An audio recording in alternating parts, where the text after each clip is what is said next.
Imaginez la scène. On pose une question hyper simple à une intelligence artificielle, du style qui a gagné le grand match de foot d'hier soir. Ouais, un truc basique. Voilà. Et là, l'interface s'illumine. Les mots s'affichent avec une assurance et une fluidité, mais enfin, bluffante. C'est toujours très bien écrit, ça c'est sûr. Absolument. Elle donne un score précis, le nom du buteur étoile, et elle rajoute même quelques détails sur l'ambiance électrique dans le stade. Sauf que... Sauf que, si cet outil n'a pas de module spécifique branché sur le web en direct, eh ben, il ne donne pas une information réelle. Pas du tout, non. Il invente, mais de façon purement mathématique, un résultat. Il se base sur des statistiques, sur des structures de phrases qui datent peut-être de l'année dernière. C'est ça. On a vraiment face à nous ce qui ressemble à l'oracle absolu de notre époque. C'est exactement l'image qu'on s'en fait. L'outil qui est censé détenir tout le savoir de l'univers, en fait, mais qui est en réalité profondément prisonnier du passé. Et cette déconnexion temporelle, c'est d'ailleurs le premier grand paradoxe de ces technologies. Complètement. On interagit avec une interface qui a l'air super vivante, qui réagit à la microseconde, alors que son cerveau, entre guillemets, est totalement figé. C'est fou quand on y pense. Et c'est ce qui rend le sujet de notre exploration en profondeur d'aujourd'hui si crucial à disséquer. Ouais, on va vraiment soulever le capot aujourd'hui. Exactement, notre mission pour cette exploration, c'est de comprendre les véritables rouages mécaniques de tout ça. Pour notre auditoire qui veut apprendre vite sans être noyé sous le jargon technique. Voilà. Et pour ça, on va examiner un document vraiment fascinant qui a été produit par Formation by LRDCIP. Un très gros morceau. Un rapport hyper dense, ouais, intitulé Les vérités sur l'IA. Ce que l'on ne vous dit pas. Ça couvre la période 2019-2026. Et c'est une analyse critique, vraiment sans filtre, des coulisses de l'IA. Et il faut bien préciser, l'idée, c'est pas du tout de diaboliser l'outil. Non, pas du tout. Ni de rejeter le progrès d'ailleurs. C'est juste d'encourager une vigilance absolue et de garder un esprit critique en levant le voile sur cette espèce d'illusion d'omniscience. Tout à fait. Alors, décortiquons un peu tout ça. Si la machine est prisonnière du passé, comment ça fonctionne réellement, son rapport au temps? Eh bien, le cadre posé par l'analyse de LRDCP est très clair là-dessus. La majorité des grands modèles de langage, ils n'ont tout simplement aucun présent. Aucun présent, c'est-à-dire C'est-à-dire que leur phase d'apprentissage s'arrête net à une date de coupure. une date butoir, quoi. Voilà. Souvent située dans le courant de l'année 2024 pour les gros modèles actuels. À cet instant T, la base de données, elle est scellée. Donc on ferme la boîte. On ferme la boîte. L'algorithme n'a plus aucune conscience de l'écoulement du temps. D'accord, donc si on lui demande d'analyser un événement d'aujourd'hui, sans connexion web externe, Eh bien, il ne fait aucune observation factuelle. En fait, il fait de l'extrapolation statistique. il devine. En gros, oui. Il cherche des modèles dans le passé pour prédire à quoi la réponse devrait ressembler aujourd'hui. Ce qui nous amène direct à cette question vertigineuse de la création. Ouais. Parce que si la machine ne fait que regarder dans le rétroviseur, d'où ça vient cette impression constante de nouveauté? C'est la grande illusion. Le document utilise un terme assez fort d'ailleurs. Il parle d'un plagiat géant. C'est le mot exact. L'IA ne crée absolument rien ex nihilo. Rien à partir de rien. Elle est juste le résultat d'une aspiration colossale de milliards de textes humains. Des textes écrits entre les années 70 et aujourd'hui. C'est ça, des romans, des blogs, des articles scientifiques, du code informatique. Tout y passe. En préparant l'émission, ça me faisait penser à un étudiant surdoué. Ah ouais, comment ça, ouais. Bah, imagine un étudiant brillant qui aurait mémorisé l'intégralité de la Bibliothèque mondiale jusqu'en 2024. D'accord, un génie absolu.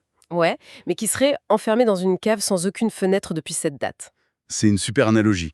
Il sait tout, mais jusqu'à un instant précis. Voilà. Mais du coup, la question que je me pose, c'est si elle ne fait que recycler notre passé avec autant d'éloquence, comment se fait-il qu'elle paraisse si innovante à chaque réponse? Ce qui est fascinant ici, c'est de comprendre la mécanique derrière cette fameuse créativité. Vas-y, je t'écoute. En fait, la fluidité et l'éloquence de la machine, ce ne sont que des miroirs. L'IA a digéré le style de millions d'humains qui, avant elle, ont été poétiques, très éloquents ou super persuasifs. Donc elle limite? Exactement. Quand elle répond, elle ne formule pas du tout une pensée originale. Elle recombine juste des fragments de notre propre créativité passée. D'une manière qui nous semble inédite du coup. Voilà, c'est une chambre d'écho géante. L'innovation qu'on perçoit, c'est une illusion mathématique. C'est un assemblage hyper complexe de mots qui ont déjà été écrits par d'autres. D'accord, donc on a affaire à une immense bibliothèque recombinée qui a avalé tout ce que l'humanité a produit numériquement. C'est le principe. Mais attends, si on suit cette logique, si l'IA aspire absolument tout pour construire son intelligence, ça soulève un énorme problème, non? Lequel tu as en tête? Bah, Internet, c'est pas uniquement de la belle poésie classique et des tests de physique quantique. Il y a des zones, comment dire, beaucoup plus sombres. Ah ça, oui. Et c'est là que le bas blesse. Le régime alimentaire de la machine, c'est vraiment le point de bascule. C'est-à-dire, quelles données exactement elle a mangées. Exactement. Le rapport souligne que pour avoir une telle masse de données d'entraînement, les concepteurs ont dû aspirer des pans entiers du web qui n'ont aucune vérification éditoriale. Zéro filtre, quoi. Zéro filtre.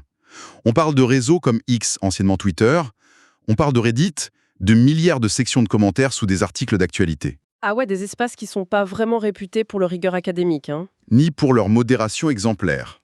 Pour donner un enjeu très concret à notre auditoire, imaginons quelqu'un qui utilise une IA pour l'aider à rédiger un email juridique super sensible, Très bon exemple. ou pour analyser un conflit professionnel. Le ton ou la logique que l'IA va proposer, ça pourrait être influencé par, je sais pas moi, une dispute hyper sarcastique sur un forum de jeux vidéo de 2021. Mais la porosité des données rend ce scénario totalement plausible, en fait. C'est effrayant. Ces espaces regorgent de fake news, de propagande, de discours de haine, de sarcasme. Et l'IA ne fait pas le tri. Non, parce qu'il y a un problème cognitif à la base. L'algorithme est incapable de comprendre le second degré. Ah, ça c'est hyper important. Un humain lit un commentaire excessif, il saisit direct l'ironie. L'algorithme, lui, il ingère ça au premier degré absolu. Donc pour la machine, une blague sarcastique, c'est une vérité incitable. Il la découpe, la transforme en vecteur mathématique et l'ajoute à ses statistiques comme un fait avéré, ouais. Et c'est précisément ce que la source définit comme le venin statistique, n'est-ce pas? C'est ça, le venin statistique. C'est un concept mécanique fascinant. En gros, si une fausse rumeur est répétée 10 000 fois sur le web par des trolls, Et que la vérité n'est publiée que 100 fois par des scientifiques. comment le modèle réagit? Il choisit quoi? Il va mathématiquement pencher vers le mensonge. Sérieux? Oui, l'IA n'a pas de boussole philosophique pour dire ça c'est vrai, ça c'est faux. Elle a juste un calculateur de probabilité. Donc le mensonge pèse plus lourd parce qu'il est plus répété. Exactement. Le calcul probabiliste désignera le mensonge comme la vérité la plus probable. C'est là que ça devient vraiment intéressant. Mais attends, je me fais l'avocat du diable avec une question peut-être un peu naïve. Vas-y. Avec toute cette puissance de calcul, tout l'argent des géants de la tech, les concepteurs ne peuvent pas simplement programmer l'IA pour qu'elle ignore les trolls ou le sarcasme? On pourrait le penser, ouais. Pourquoi on laisse ce venin s'infiltrer? Parce que techniquement, c'est impossible de filtrer manuellement des milliards de mots. L'IA hérite obligatoirement des biais de ses créateurs et de ses données. Il n'y a pas de filtre anti-sarcasme, quoi. Non. L'ironie repose sur le contexte, sur l'implicite. L'IA ne cartographie que l'explicite. C'est purement mathématique. Ok, donc si cette machine est contrainte de privilégier la répétition, même quand elle est fausse, que se passe-t-il quand elle ne sait tout simplement pas? Ah, là on touche au cœur du danger. C'est la conséquence directe de ce venin statistique. Quand elle sait pas, elle invente. C'est le fameux phénomène des hallucinations. Et ça, pour quiconque lui fait aveuglément confiance, c'est majeur. Pour comprendre l'hallucination, il faut regarder ce que le document appelle la dictature du mot suivant. La dictature du mot suivant, ça sonne presque comme un titre de film de science-fiction. Un peu, ouais. Le but de l'algorithme, c'est pas de dire la vérité. Son but, c'est de produire une suite de mots qui soit grammatiquement et statistiquement cohérente. C'est comme le système de saisie prédictive sur nos téléphones, en fait. C'est exactement ça. Le truc qui propose le mot suivant pendant qu'on tape un texto. Sauf que là, c'est appliqué à une échelle gigantesque, qui relie des millions de concepts. Si elle n'a pas la réponse, elle ne va pas dire « je ne sais pas ». Elle comble le vide. Elle assemble les mots qui ont le plus de chances d'apparaître ensemble. Et ça crée des mensonges d'une plausibilité terrifiante. Des menteurs super convaincants, donc.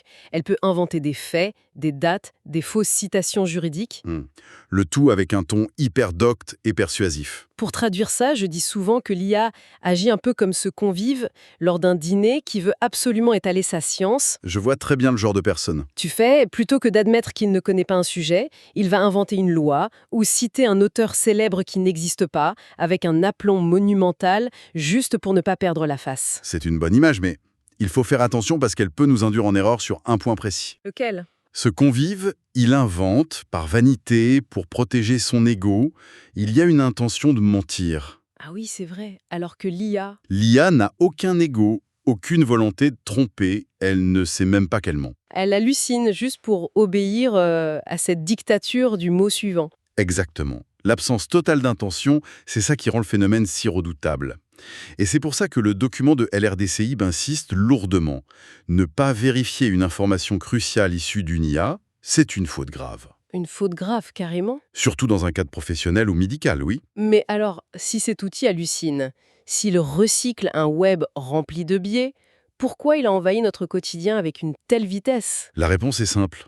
L'argent, enfin l'absence d'argent à débourser. C'est souvent gratuit. Et on connaît tous l'adage, si c'est gratuit, C'est que vous êtes le produit. Et ici, c'est très vrai. Le document explique que l'utilisateur est littéralement la nourriture de l'IA. si l'on regarde le prix de cette gratuité, ça touche directement notre vie privée. Si l'on relie ça à une vision plus globale, le coût immédiat de nos données personnelles est immense. Le rapport dénonce des conditions d'utilisation souvent complètement abusives. Du genre? Accès aux fichiers, accès aux contacts, géolocalisation, habitudes de navigation, tout est aspiré. C'est fou.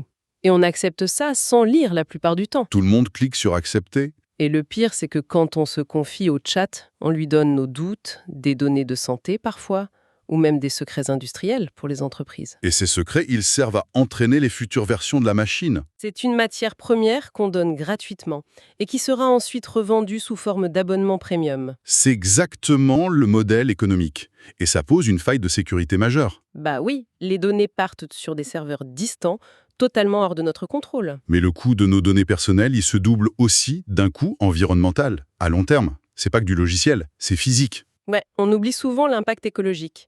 L'IA, c'est une industrie lourde. Très lourde. Les fermes de serveurs consomment une énergie folle. Et j'ai lu qu'il fallait des quantités astronomiques d'eau douce pour refroidir tout ça. Pour générer un simple texte ou une image, ça consomme énormément d'électricité et d'eau. C'est un impact invisible, mais bien réel. Et il y a un autre impact invisible que soulève le rapport. C'est ce qu'il appelle l'atrophie cognitive. Ah oui, la perte de nos propres capacités. C'est ça. À force de déléguer la réflexion à la machine, l'humain perd son esprit critique, sa capacité de synthèse. Le cerveau, c'est comme un muscle, non? S'il n'y a plus la friction de l'effort intellectuel, on s'atrophie tout simplement. Du coup, on comprend les coûts techniques, physiques et même mentaux. Mais qu'en est-il de l'impact sur nos convictions et notre travail? Ça nous amène à la géopolitique de la pensée. C'est un point fascinant du document. L'IA n'a pas d'éthique réelle ou universelle. Elle ajuste les filtres imposés par ses créateurs. Et ces créateurs, ils sont majoritairement basés en Californie, dans la Silicon Valley. Donc, elle impose la vision du monde et les valeurs de la Silicon Valley au reste de la planète. Exactement. Et ça crée un risque de manipulation. Alors, petite pause ici pour notre auditoire. Sur ce point précis concernant la politique et l'idéologie, il faut qu'on soit très clair. Nous rapportons ces éléments de manière totalement neutre et clinique. Oui, on ne prend aucun parti. Ce sont uniquement les conclusions du texte de l'RDCIP qu'on expose ici. C'est important de le préciser. Et ce que dit le rapport, c'est que l'IA peut opérer une orientation subtile des utilisateurs, Pour les faire acheter un produit, par exemple. ou pour leur faire adopter une certaine opinion politique. Et tout ça sans que la personne ne s'en rende compte, parce que la conversation est tellement fluide. D'accord. Mais au final, qu'est-ce que ça implique pour nous tous au quotidien? Sommes-nous condamnés à devenir de simples exécutants, dépendants d'une vision du monde californienne? Le rapport nuance un peu cette peur de l'obsolescence. Il dit une chose très juste. L'IA ne remplace pas l'humain. Ah, ça rassure un peu. Mais attention, elle remplace l'humain qui ne sait pas utiliser l'IA. Ah ouais, la nuance est de taille. Et en même temps, elle crée une dépendance toxique. Si tu t'habitues tellement à l'IA que tu deviens incapable de travailler sans elle, tu es piégé. C'est le paradoxe parfait. Il faut l'utiliser pour survivre, mais ne pas en dépendre pour continuer à exister. C'est pour ça qu'il est crucial d'apprendre à s'en servir intelligemment, sans y perdre son autonomie.